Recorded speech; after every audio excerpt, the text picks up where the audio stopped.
But Adnan came up with this, and I think it was brilliant, because we're going to cover this as news, but I'm like, Adnan was like, dude, this is a topic.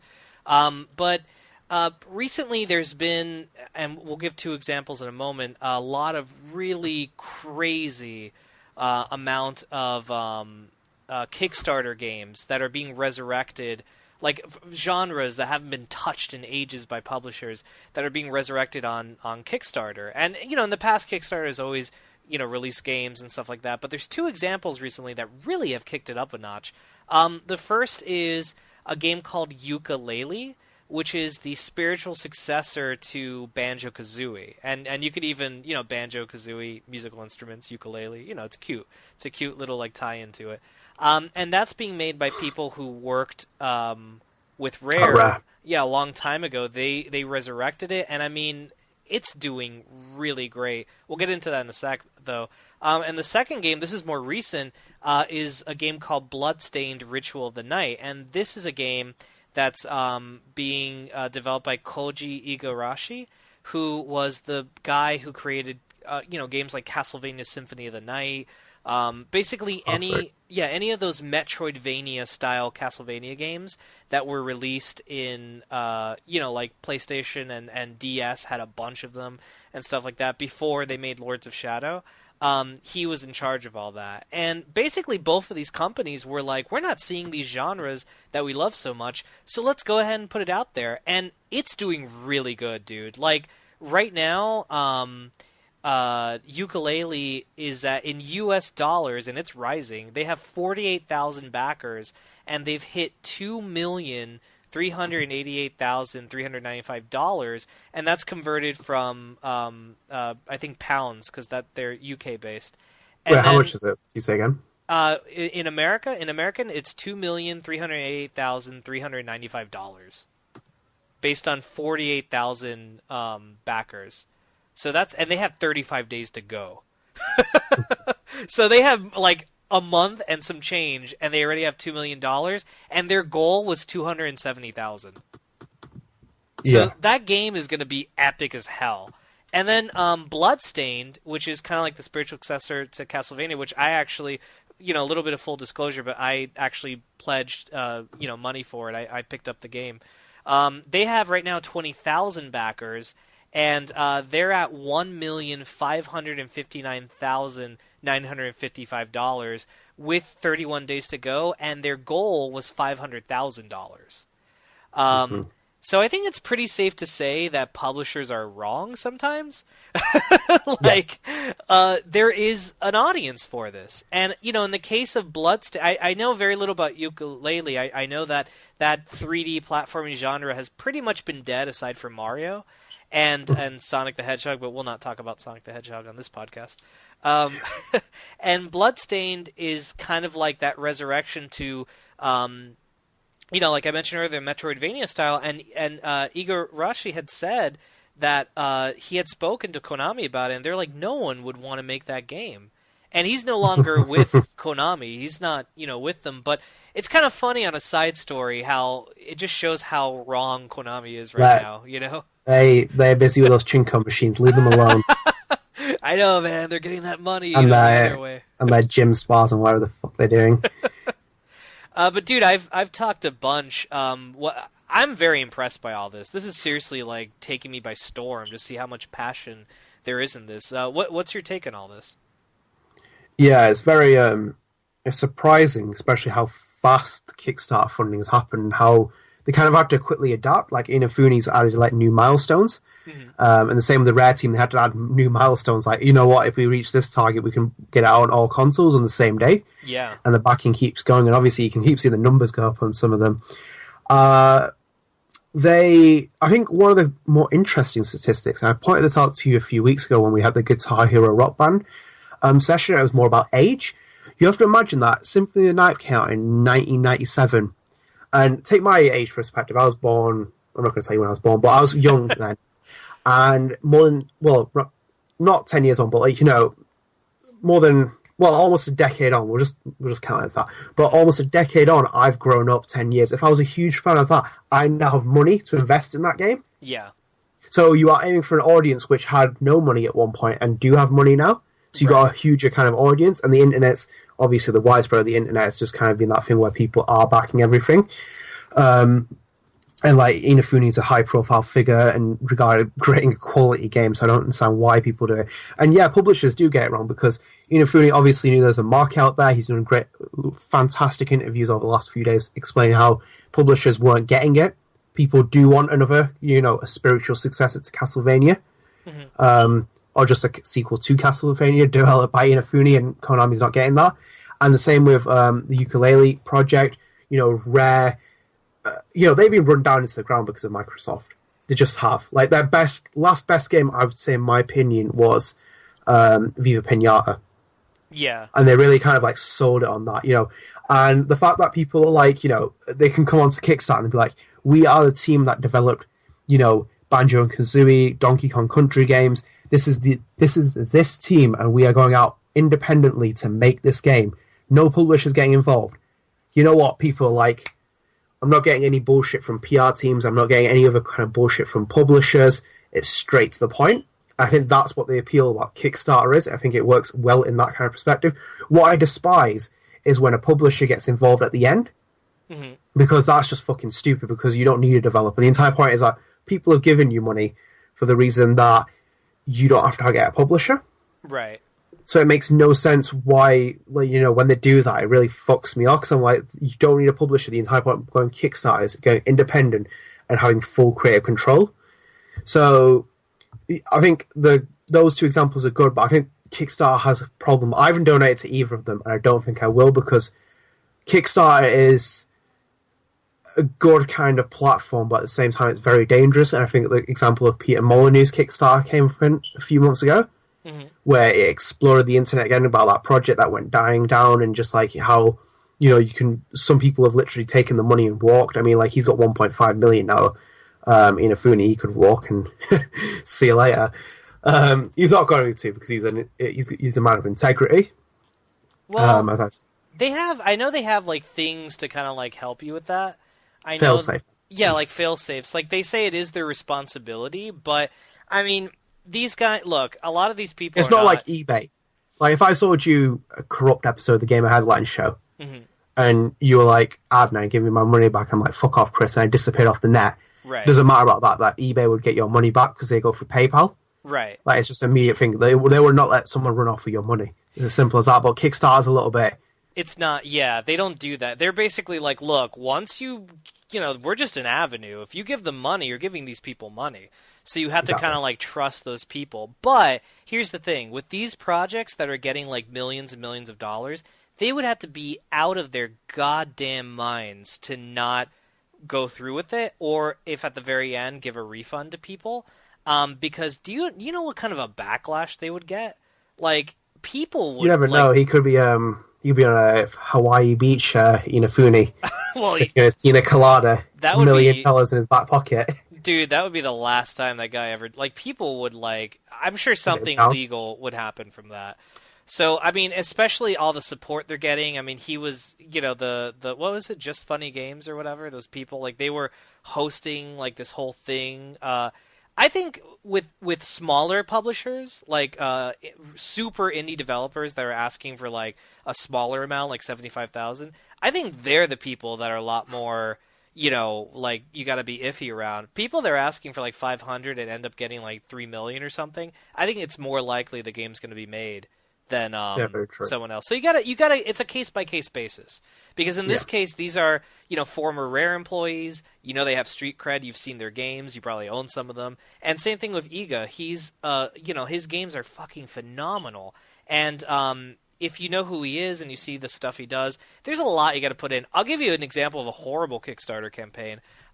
There is this guy, I forgot his name right now, but there's a game called Cheetah Men. Have you ever heard of that? Yeah. It's a fucking, well, for those of you online, Cheetah Men is a horrible NES game that was part of a collection called Action 52. Horrible fucking game, horrible fucking collection. And they made a sequel that was never released. So AVGN, Angry Video Game Nerd, made a video of it. It became very popular. So the creator of the game actually started a Kickstarter campaign to get the game out there, so people can actually receive an NES cart with the game in it, and it could play on an NES. He got a lot of money from that. and he even had the AVGN guy endorse it. And what ended up happening at the end of the day was a lot of people complained that they didn't get their game, and that he was claiming that he sent it out, and there's all this nonsense that happened with it. It was really ridiculous. So stuff like that, that was a very low amount of money he was asking. I wouldn't back that up, and I didn't, and I'm very happy I didn't. I think with Bloodstain and Yooka-Laylee, these are examples of, it's almost like a different genre. It's almost like a big budget Kickstarter game, which is crazy to think that, that actually exists, that it could be something like that. So, when it comes, I don't know. I mean, I think this is a really great start of something that could, like a snowball effect, kind of like get big and go somewhere else with it. So I'm not sure. Yeah, I mean, it's just, if you go on like that list that I just sent you of a Kickstarter game, you see quite a few blips in the system, and like showing that it doesn't necessarily work. Inafune, I think, is different. Same with the Yooka-Laylee one. I'm just kind of giving a general assumption of what Kickstarter can do, because of kind of how the system works and how the negativity is behind it. But if you can, I think the thing is, so Kickstarter is more important about how marketing things works as well. Like Inafune kind of like teased this for a long time, built a lot around it. Funnily enough, do you know Chris Hansen's on Kickstarter? Really? Yeah, he's funding To Catch a Predator. Oh my god. He's like, we're gonna catch him and we need your money. It's so funny. If you watch the video, it's like, we've updated the system, now we have social networking, Snapchat and stuff we have to change to do this, and it's just like, okay, like Chris Hansen. Let me quickly see if his project was fulfilled. Yeah, it's Hansen vs. Predator by Chris Hansen. He's actually passed his goal, by the way. 66 hours to go. He's raised $77,000. Goal is 75,000. Do it, Chris Hansen. Get him. I hope he does. That show was ridiculous, especially from someone in the UK. It was so funny watching that show, because people were fucking dumb as shit. But yeah, so going back to Kickstarter anyway, more on the serious topic of gaming, it works well. I think the worst part is that I think with Kickstarter you need to kind of give a constant progress check for people, so they know where the game's going, assurances and everything else. But I think what it kind of proves more than anything in the gaming scene is that publishers are really, really getting it wrong. They just don't understand the system that much anymore. The rise of the indie scene is pretty much evident of that. Even when the big name publishers try and get behind an indie project from, successful one, say from the guys from Gone Home or something, and they want to get behind those, they still don't know how the system works. They're kind of like flinging money for something that doesn't necessarily need a shit ton of money. And what was the other point I was going to make now? Completely slipped my mind. Use the force, Adnan. I think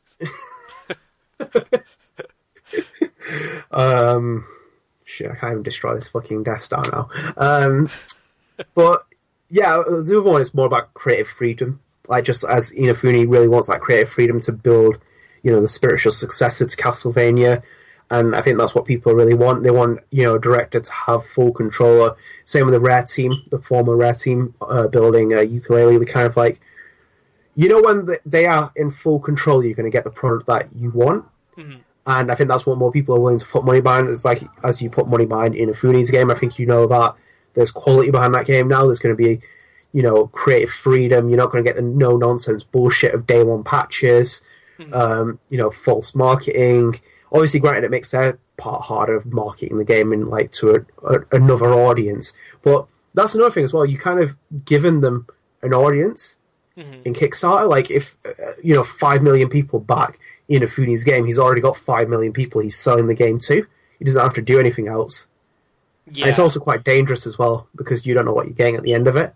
You get a fucking pile of shit. Not saying that Inafune's a bad developer. I'm just saying in general you could get a pile of shit at the end of it. Oh yeah. Yeah, no, I mean... Not physically, metaphorically. No, dude, you could be... Yeah, I don't think Iga's going to take a dump and send it to you. Be like, Jesus Christ. Send me that many dumps to people. You'd be there for a long time. That would almost be worth the Kickstarter campaign. Like, man, he kind of dicked us over, but he took a lot of effort into it. Prestigious poo from Inafune getting sent out in mails. I agree, dude. I think Kickstarter at the end of the day is a gamble. You put, that's why anytime I contribute, like for Bloodstain, I put the minimal amount to get the game, which was $28. That's a digital copy. And that's because, it's a gamble. I'm willing to spend $28 on a game. I mean, this isn't coming out until 2017 also, by the way. This is going to take a very long time for development. So that assures me even further, though, that they're going to really go through this and see what they can do. But I'm confident enough that I'm willing to put it down. But at the end of the day, yes, it's a gamble. I'll put an example. If Sonic Team were to come out and be like, we're going to make a Sonic game, Kickstarter, I'm like, no way. I mean, dude, the most ridiculous one I've heard is that Archie Comics Publishing, a major publication company, started a Kickstarter campaign to help acquire more money to make a comic book series. Like, fuck that. That to it's like me, EA getting on there and be like, guys, we've run out of money. You're like, are you fucking kidding me? That's like, we're not making enough money to make this. Can you give us money and we'll make it? And if it fails, you still gave us your money anyway. So see, you got to gamble with it. I would never in a million years fund that. But, these two, I'd be willing to give, like a little bit of money, what I could afford, I'll tell you what, it's going to be a very interesting one. And this is a really, really something I'm poised to see that could create a discussion. Wouldn't it be interesting if Hideo Kojima moves to Kickstarter after Metal Gear Solid 5, The Phantom Pain? Oh, I would back him up, dude. Like the most I could give, like that. Oh yeah, I'd give him my house. I'd be like, take a Kojima, just give me something amazing. He's my favorite director. If he came, well, it depends. If he came out and said, I'd like to get money to produce a title, I wouldn't support him, because I don't care about producing. But directing a Hideo Kojima game. Oh yeah, directing a game in a heartbeat. I'd give as much as I could, because to get like the collector's edition equivalent type thing. Because I was making think about it, he's very much. I think that's why Konami don't really like him, because he flings a lot of money at games. Mm-hmm. Look at MGS, like the budget in that must have been fucking ludicrous. Yeah. To make the Phantom Pain, and I think Kickstarter for him would be a great platform to do it. Especially if he's getting funding on that kind of mask. Hideo Kojima just needs to launch one. He'd probably get more than Inafune in a day. Yeah, and the same as the ukulele team. The MGS fan base is huge. I mean, if it was a horror game, because it wouldn't be MGS specific, the game, it'd obviously be something different.